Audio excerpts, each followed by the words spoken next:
weather message. The National Weather Service in Cleveland has issued a severe thunderstorm warning for Mahoning County, Portage County, Trumbull County until 5:15 p.m. Eastern Daylight Time. At 3:41 p.m. Eastern Daylight Time, the National Weather Service Doppler radar indicated a line of severe thunderstorms capable of producing quarter-size hail and destructive winds in excess of 75 miles per hour.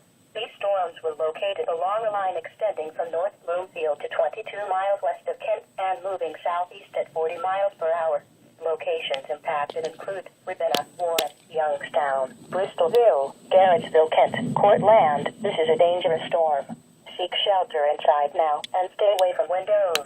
Please report hail and strong winds to the National Weather Service by calling toll-free 877-633-6772 when you can do so safely.